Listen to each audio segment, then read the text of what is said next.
டக்குனு ஒரு பிரஞ்ச் இல்லைனா லஞ்ச் பாக்ஸ் ரெசிபி வேணும்னா இந்த வீடியோ உங்களுக்கு தான். ஒரு கப் அளவுக்கு அரிசி எடுத்துக்கோங்க, பச்சரிசி. அரை கப் போல பாசிப்பருப்பு எடுத்துக்கோங்க. நல்லா தண்ணியில 2ல இருந்து 3 வாட்டி கழுவி இதை களைஞ்சி எடுத்துக்கோங்க. ஒரு பேனை எடுத்துக்கோங்க. வெறுமனே பேனோ இல்ல வானலியிலையோ நாம அலசி வச்சிருந்த அரிசி பருப்பு ரெண்டுத்தையும் சேர்த்து நல்லா வறுத்துக்க போறோம். ஏன்னா அதுல இருக்க ஈரப்பதம் எல்லாம் போயிடணும். அந்த அளவுக்கு நல்லா ஒரு சிம்ல வச்சு அந்த மாய்ஸ்டே இல்லாம நல்லா வறுத்து எடுத்துக்கோங்க. இப்போ இந்த மாதிரி நல்லா வறுபட்டு இங்கே பாருங்கள் தனித்தனியாக வந்துடணும். இந்த ஸ்டேஜில் ஸ்டவ்வை ஸ்விட்ச் ஆஃப் பண்ணி இதை ஆற விட்டுடுங்க. இப்போ ஒரு குக்கர் ப்ளேஸ் பண்ணிக்கோங்க.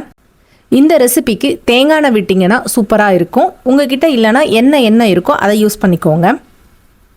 1 ஸ்பூன் கடுகு, 1 ஸ்பூன் உளுத்தம்பருப்பு சேர்த்துக்கோங்க. கடுகு நல்லா பொரிஞ்சு வந்த உடனே காரத்துக்கு 3ல இருந்து 4 வரமிளகாயை கிள்ளி சேர்த்துக்கோங்க. அரை ஸ்பூன் அளவுக்கு பெருங்காயத்தூள் சேர்த்துக்கோங்க.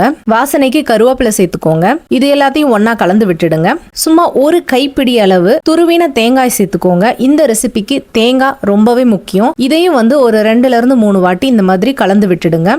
1.5 கப் அளவுக்கு அரிசியும் பருப்பும் நம்ம சேர்த்துருக்கோம். அதுக்கு 3 கப் அளவுல தண்ணி சேர்த்துக்கோங்க, கரெக்டா இருக்கும். இப்போ தேவையான அளவுக்கு உப்பு சேர்த்துக்கோங்க.